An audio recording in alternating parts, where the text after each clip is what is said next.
Seigneur Jésus, en cet instant, nous nous recommandons à toi. Tu as promis de nous donner ton Saint-Esprit qui est là pour nous éclairer, ton Saint-Esprit qui est là aussi pour parler, puisque tu nous enseignes par ton Saint-Esprit. Que tu parles par ton enfant, mais surtout que tu prédisposes les cœurs de tes enfants qui viennent t'adorer, et particulièrement nos amis visiteurs, afin qu'ils puissent entendre ta voix et qu'ils puissent s'ouvrir à toi si toutefois ils ne l'ont pas encore fait. Pardonne nos péchés, toi qui prends plaisir à pardonner, et fais tout pour ta gloire. En ton nom, nous demandons cette grâce au Père. Amen. Le plus grand naufrage de tous les temps. Le 16 avril 1912, le 15 avril 1912, tous les médias du monde entier annoncent un grand titre. Le Titanic venait de couler dans les eaux glacées de l'Atlantique Nord. Ça faisait le titre de tous les journaux du monde entier. Que ce soit radio, télévision, journal, c'était le titre, le Titanic venait de couler dans les eaux glacées de l'Atlantique Nord. Parti de Southampton, une ville d'Angleterre, le 10 avril 1912, le plus important et le plus fastueux navire de tous les temps, de tous les siècles, a heurté un iceberg et a coulé, entraînant au fond de la mer plus de 1513 personnes et des valeurs représentant des milliards de dollars. On rapporte qu'au moment du départ, une des nombreuses et élégantes passagères du navire s'est approchée de l'officier de marine et lui dit « Monsieur, on prétend ce bateau insubmersible, est-ce vrai ?» Et l'officier de marine lui répond « Madame, il l'est à tel point que Dieu lui-même ne pourrait l'immerger. » Chers amis, frères et sœurs, à bien considérer, cela pourrait paraître juste. La science humaine avait pris toutes les mesures pour qu'il en soit ainsi. Toutes les mesures. Les voyageurs en étaient si sûrs que lorsque les canots furent mis à la mer, ils refusèrent de monter à bord. Le premier canot prévu pour 68 passagers s'éloigna avec 28 occupants. Parce que pour eux, le Titanic ne peut pas couler. Le deuxième bateau, prévu pour 48, n'en avait que 12. Le Titanic ne peut pas couler. Des ponts étant, les passagers tournaient en ridicule, les paniquards, ceux-là qui avaient pris le soin de monter dans les canots pour partir. Les passagers, ils restent sur les ponts et puis ils tournent en ridicule ces gens-là qui se réfugiaient dans la chaloupe. Et pourtant, en dépit de leur incroyance, en dépit de leur moquerie, en dépit de tout ce qu'ils disaient, le grand géant des mers coulait à pic. Le Titanic, long de 269 mètres, large de 28 mètres et de 53 mètres de hauteur, gît présentement à 3813 mètres sous l'eau, à 650 km des côtes du sud-est de Terre-Neuve, ici au Canada. Chers amis visiteurs, membres d'église, vous qui m'écoutez en ce midi, vous conviendrez avec moi qu'aujourd'hui, rien ne va plus sur cette terre. Rien ne va plus. Les hommes ont également l'impression de s'être embarqués sur un navire qu'ils croyaient sûr, mais qui est en train de faire naufrage. Si nous comparons ce monde à un navire, ils croyaient que ce navire est sûr, mais ce navire est en train de faire naufrage. Les uns sont convaincus, comme les naufragés du Titanic, que le bateau est insubmersible, qu'il les conduirait à bon port. Il faut des projets pour 50 ans. Il faut des projets pour 100 ans. Ils se marient. Ils marient leurs enfants, comme Jésus l'avait dit. Ils livrent leur cœur à la joie pendant les jours de leur jeunesse. Ils vivent comme si de rien n'était. Mais d'autres, au contraire, commencent à avoir de sérieux doutes et se demandent où les mène le désarroi actuel, ou même ce monde agité de toutes parts.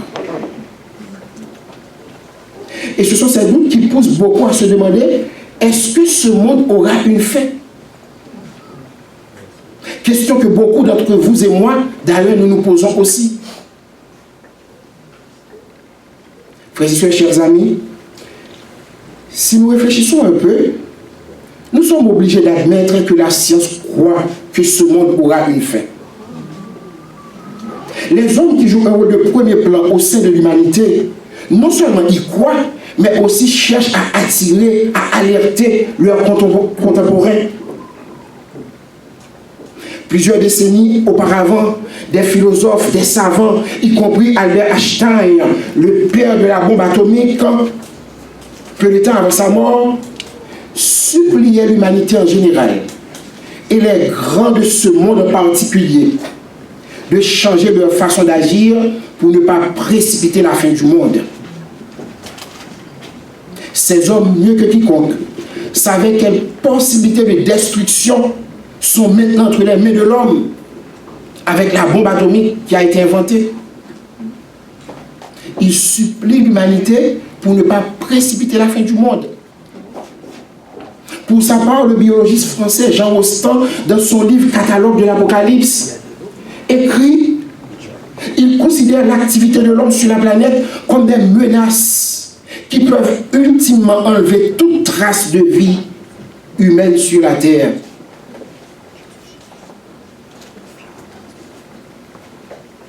Ces hommes ont produit des réflexions sérieuses, des réflexions qui sont valables concernant la fin du monde.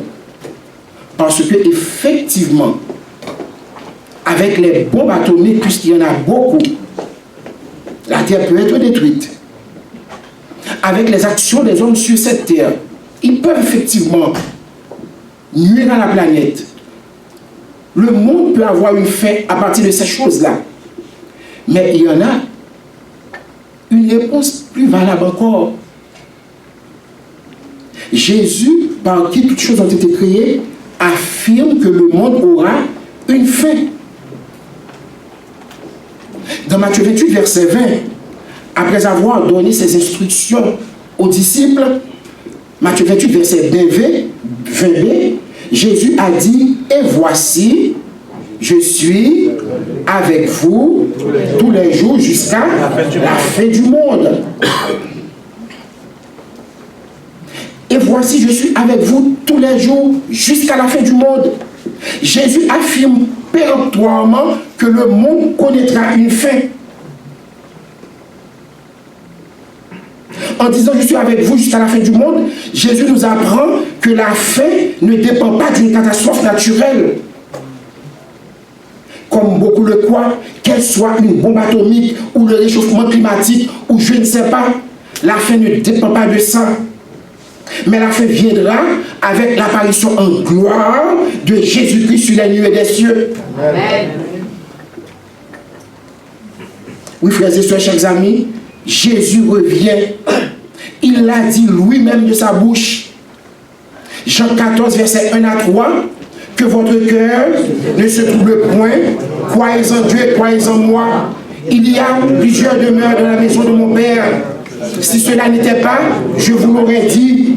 Je m'en vais vous préparer une place. Merci. Et lorsque je m'en serai allé et que je vous aurai préparé cette place, je reviendrai et je vous prendrai avec moi afin que là où je suis, vous y soyez aussi. Jésus nous dit que ce monde aura une fin, mais c'est lui qui va mettre fin à ce monde. L'apôtre Pierre était également convaincu. Pierre parle de certains moqueurs qui se fient à des apparences trompeuses, qui se laissent égarer, enseignant que le monde est appelé à durer toujours tel qu'il est. Selon 2 Pierre 3, versets 3 et 4. Et dans 2 Pierre 3, versets 5 à 7, Pierre nous dit, il y a certains hommes qui veulent ignorer que le monde d'avant a été détruit par le déluge. mais que ce monde est réservé pour être détruit par le feu. C'est un fait avéré, frères et sœurs. Le monde avant a été détruit par le déluge. Le monde d'aujourd'hui, dit-il, sera détruit par le feu. De Pierre 3, verset 10. Et le prophète Ésaïe lui-même l'avait annoncé longtemps d'avance, 600 ans avant l'apôtre Pierre. Ésaïe avait dit dans Ésaïe 66, versets 15 et 16, texte que nous pouvons lire ensemble. Ésaïe 66, versets 15 et 16. Ésaïe a écrit, inspiré par le Saint-Esprit. D'ailleurs, on l'appelle Ésaïe, l'évangéliste de l'Ancien Testament, versets 15 et 16. Ésaïe écrit, car, malheureusement, je n'ai pas la même version que vous, là, la version du second, car c'est avec le feu que l'Éternel exercera son jugement, et avec son épée qu'il châtiera tous les humains. L'Éternel fera un grand nombre de victimes. Et au verset 17, il a donné en quelque sorte de petits détails concernant ceux-là qui vont mourir. Le verset 17, est-ce qu'on peut lire ça ensemble?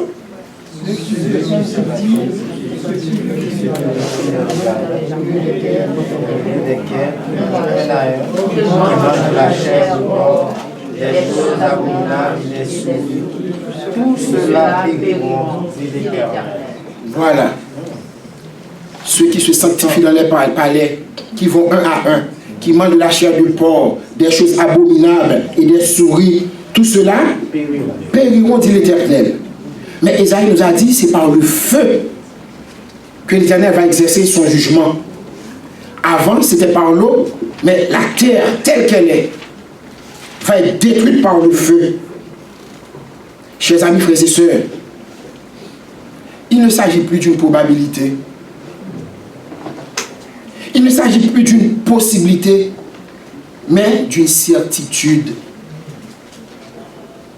C'est une certitude que bientôt, très bientôt, Jésus reviendra.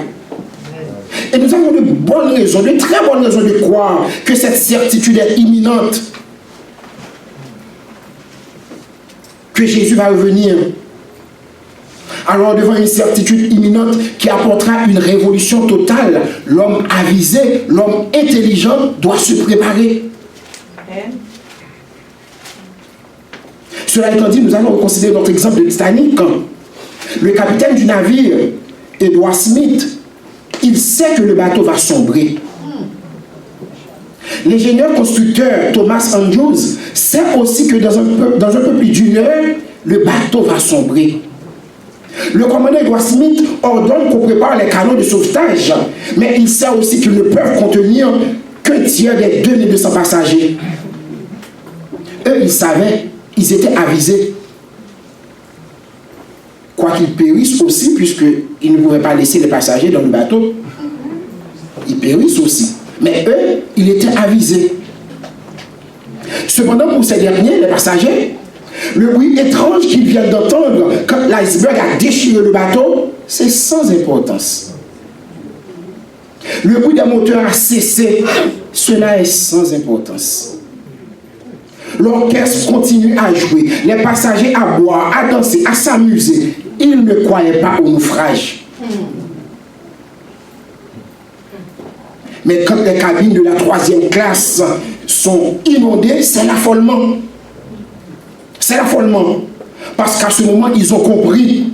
Mais c'était trop tard.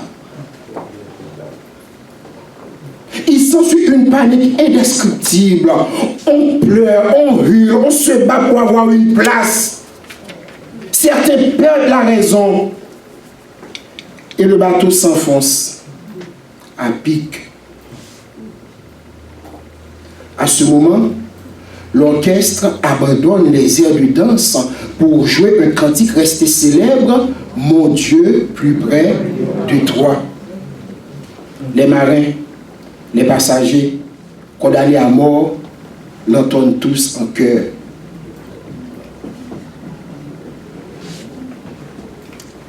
Eux, c'était sans importance. ce stade du récit, chers amis, visiteurs, frères et sœurs, je voulais attirer votre attention sur deux choses.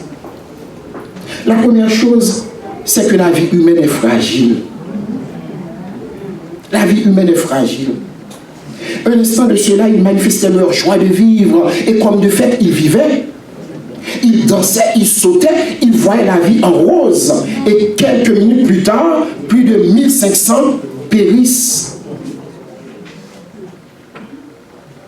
La vie humaine est fragile. La deuxième chose, c'est que le jour favorable, c'est aujourd'hui. Le jour favorable, c'est aujourd'hui. Peu de temps avant, ils étaient invités à prendre place au canot de sauvetage, mais beaucoup refusèrent et se moquèrent même de ceux qui avaient accepté l'offre de salut. Parce qu'à ce moment-là, les canots de sauvetage étaient l'offre de salut. Beaucoup refusaient. Et quand ils ont voulu s'échapper, il était trop tard. Et remarquez aussi que c'est à ce moment-là qu'ils se tournent vers Dieu. Mon Dieu, plus près de toi. À ce moment-là, parce que maintenant ils sont devant la mort. Bien souvent, quand tous les appuis s'écroulent, quand la mort frappe à leur porte, les hommes incrédules, sceptiques, moqueurs et insouciants décident de se tourner vers Jésus, le seul qui demeure, mais souvent il est trop tard.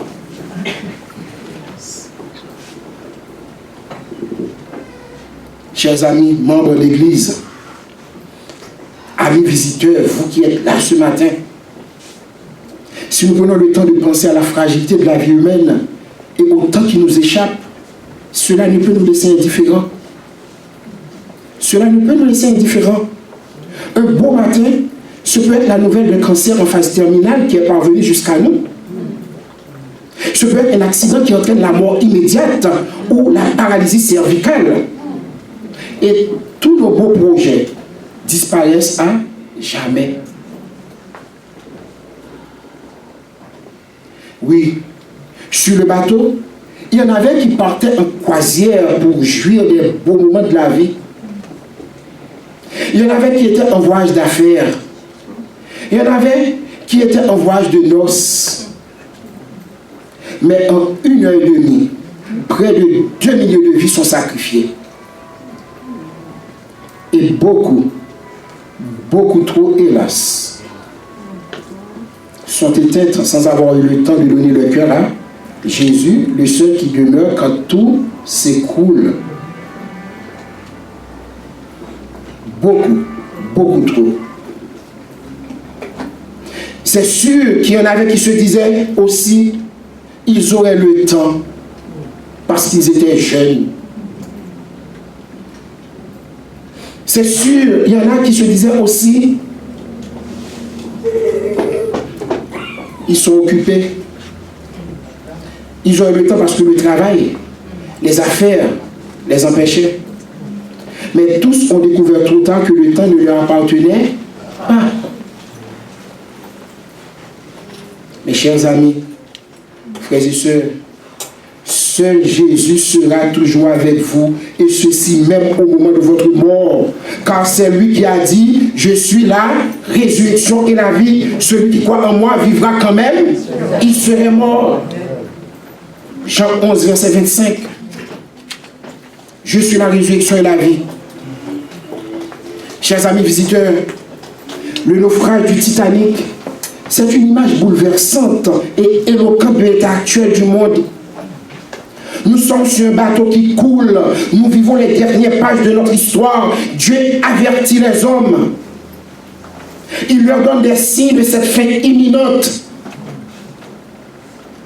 Les prophéties bibliques qu'il nous faut absolument savoir. Matthieu 24 traite des signes dans le monde politique, économique, physique et religieux. Guerre entre une nation et une autre nation. Guerre entre les factions d'une même nation. Des crimes d'une extrême sauvagerie sont commis par des organisations terroristes, par des individus aussi. côté économique, l'exploitation outrancière de l'homme par l'homme qui évoque l'esclavage des temps modernes.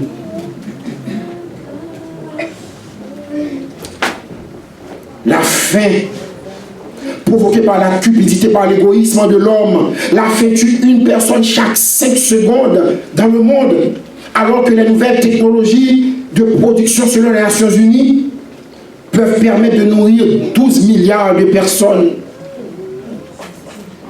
Mais par contre, la faim tue une personne chaque 5 secondes dans le monde.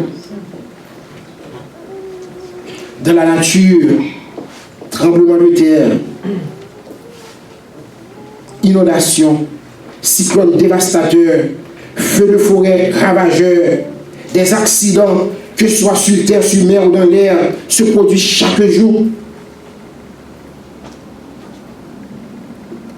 Des millions de vies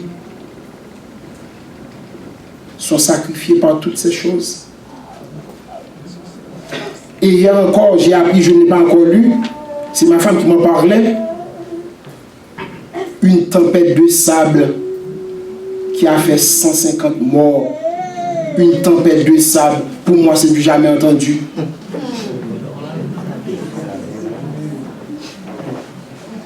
Ce sont des signes qui nous disent que la fin est proche, imminente. Des signes dans le monde social. Paul a dressé une liste exhaustive de péchés qui prévalent dans les temps précédant la venue de Jésus. Ça, je voudrais vous inviter à ouvrir votre Bible, 2 Timothée 3, versets 1 à 5. Une liste de péchés qui prévalent.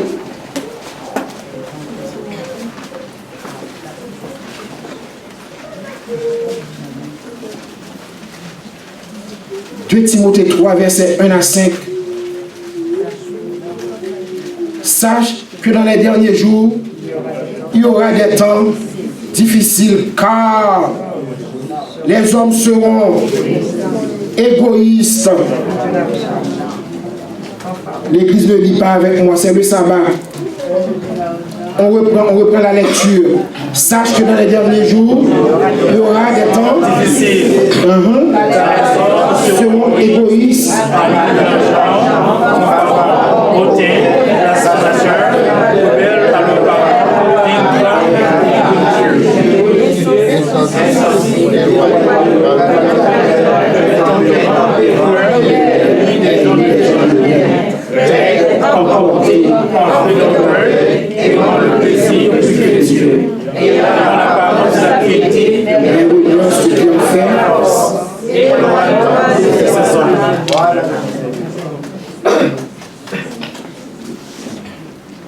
Paul a écrit plus de 2000 ans de cela. Et Paul a fait une description de ce que vraiment aujourd'hui nous vivons. Mais Paul a dit, sache que dans les derniers jours, pour attirer notre attention sur le fait que nous vivons, et quand nous voyons ces choses arriver, nous devons comprendre que quelque chose va se passer. L'immoralité est à son paroxysme. Les créatures de Dieu, hommes et femmes, livrés à leur passion débridée, commettent toutes sortes de choses, homme à homme, femme à femme, des choses abominables, des choses infâmes, selon Romains 1, versets 26 et 27. Et dans le monde religieux aussi, l'apparition de faux Christ, qui font des miracles pour séduire les habitants de la terre. Et nous voyons de nos jours beaucoup, et même beaucoup trop, aiment les miracles. Il y a des gens qui marchent après des miracles. Parce que pour eux, là où il y a des miracles, c'est Dieu qui agit.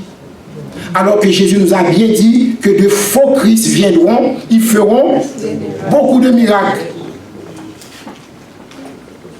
De nos jours, des gens qui sont à l'église, qui veulent entendre ce qui plaît à leurs oreilles. Que ce soit à l'église de Jésus-Christ, cette église dont je suis membre, ou ailleurs, des gens veulent entendre ce qui plaît à leurs oreilles.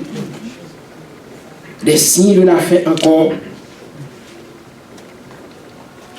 Et Jésus avait donné un signe, le vrai signe de la fin, la prédication de la bonne nouvelle. Dans Matthieu 24, verset 14, texte que vous connaissez très bien, il est dit, cette bonne nouvelle du royaume sera prêchée dans le monde entier pour servir de témoignage, alors viendra la fin. Parce que quand la bonne nouvelle du royaume aura été annoncée, Jésus reviendra.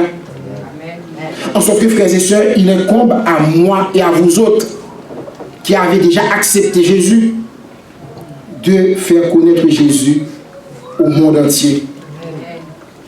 Et fort de tout ceci, nous comprenons avec justesse, chers amis visiteurs, chers frères et sœurs, que nous avons raison de faire lire le texte de base, Matthieu 24, versets 32 et 33, texte que nous allons relire. Matthieu 24, versets 32 et 33, il est dit, dans ma version, c'est la version du semeur, versets 32 et 33, que l'exemple du figuier vous serve d'enseignement. Quand ses rameaux deviennent tendres et que ses feuilles poussent, vous savez que l'été est proche. De même, quand vous verrez toutes ces choses arriver, sachez que le Fils de l'homme est proche, comme aux portes de la ville. Quand vous verrez toutes ces choses arriver, il est question ici de toutes ces choses que j'ai mentionnées tantôt, que ce soit dans le monde politique, que ce soit dans le monde social, le monde religieux, le monde économique. Quand nous voyons toutes ces choses arriver, nous devons nous dire que le Fils de l'homme est à la porte. Que vous le vouliez ou non, frères et sœurs, ces événements que Jésus avait annoncés sont en marche et rien, aucune puissance humaine ne pourra les arrêter. Tout simplement parce que Jésus avait dit qu'il en sera ainsi avant son retour. C'est une certitude. Bientôt, Jésus revient. C'est une certitude. Vous voyez, j'ai dit bientôt, mais j'ai mis le verbe au présent pour mentionner une certitude, quelque chose d'absolu. Bientôt, Jésus revient. En ce jour, Jésus vient, il mettra fin à toutes choses. En ce jour aussi, alors que les yeux seront dans l'affolement le plus douloureux et le plus vain, comme les passagers du Titanic, les autres voient apparaître Jésus, le Fils de l'homme, sur une nuée des cieux avec puissance et une grande gloire, s'écrieront, voici, c'est notre Dieu en qui nous avons mis notre confiance. Et pendant que nous disons, voici, c'est notre Dieu en qui nous avons mis notre confiance, d'autres seront dans l'affolement. Ils seront dans l'affolement. En ce jour, pour certains, la fin du monde ne sera pas crépuscule, mais la fin du monde sera aurore. Ceux qui avaient accepté Jésus, ceux qui avaient décidé de renoncer aux choses de la vie, aux privilèges, aux je ne sais pas, pour suivre le chemin du calvaire, la fin du monde ne sera pas crépuscule, mais elle sera aurore. En ce jour, la fin du monde ne sera pas la fin de la vie, mais elle sera la fin de la mort pour ceux qui avaient accepté Jésus. Amen. Mais aussi,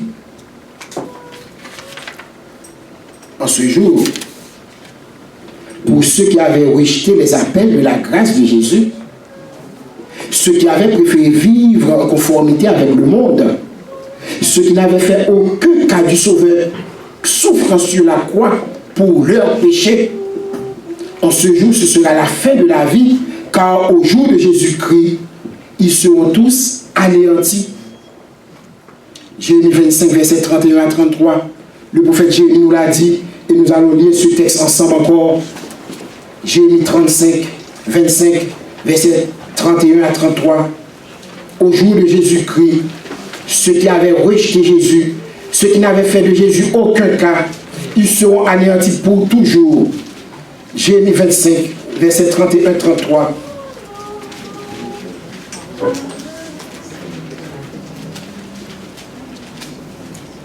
Nous lisons ensemble. Le tumulte, alors moi j'ai la version du semeur comme je vous dis, le tumulte parvient aux confins de la terre. L'Éternel fait le procès des nations et il juge tous les humains. Il livre les méchants au glaive. L'Éternel le déclare. Voici ce que déclare le Seigneur des armées célestes. Un malheur se propage d'une nation à l'autre. Des confins de la terre, un terrible ouragan se lève. Ce jour-là, les victimes frappées par l'Éternel resteront sur le sol d'un bout du monde à l'autre. Nul ne les pleurera. On se les recueillera pas pour les mettre au tombeau. Ils deviendront du fumier sur le sol.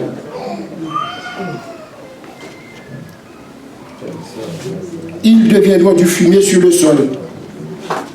Il n'y aura personne pour les mettre au tombeau.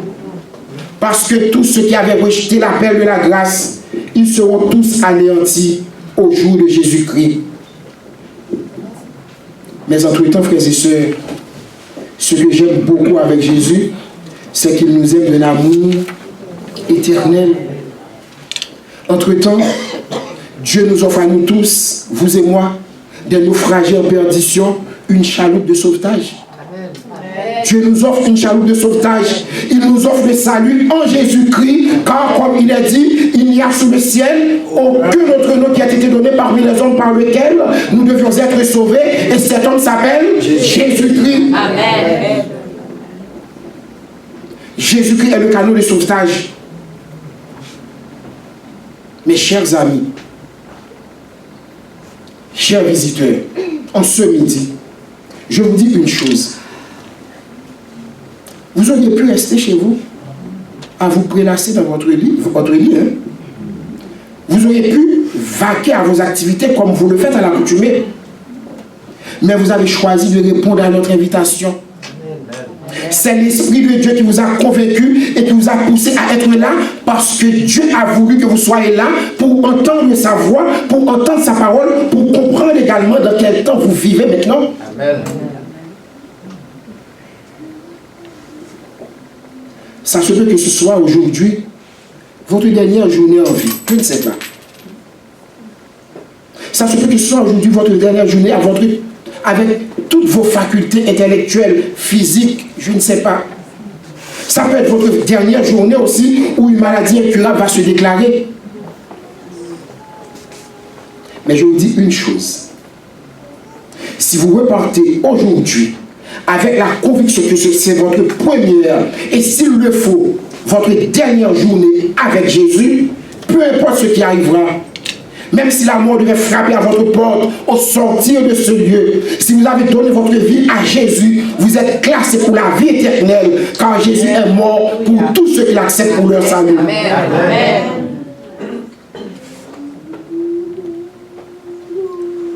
Pour le Titanic, ça a été le plus grand naufrage de tous les temps. De même pour ce monde en décomposition, que ce soit du point de vue physique, économique et moral. Pour tous ceux qui se plaisent à dire où est la promesse de son avènement, le retour de Jésus sera l'événement le plus surprenant et le plus déconcertant. Jésus revient. Il vient pour juger la terre. Il jugera le monde avec justice et les peuples avec équité. Il l'a dit parce que Dieu est un Dieu juste. Il sait toutes les occasions qui nous ont été offertes. Il a vu votre résistance aussi. Il ne s'y est pas opposé parce que Dieu respecte notre liberté. C'est nous qui devons comprendre que Jésus est mort pour nous. Il s'est sacrifié une fois pour toutes et il donne l'occasion à tous d'avoir la vie éternelle. Mais c'est à nous d'accepter l'offre du salut. Alors, frères et sœurs, chers amis,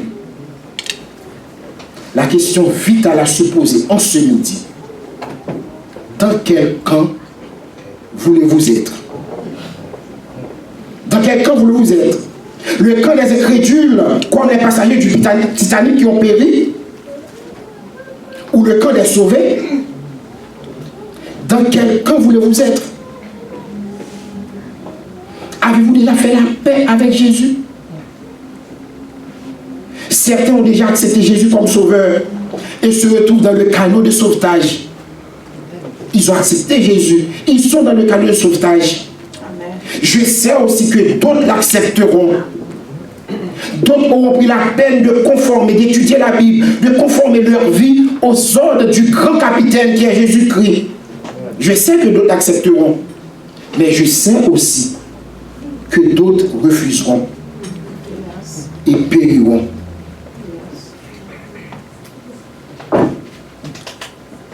Je sais aussi que d'autres refuseront et périront.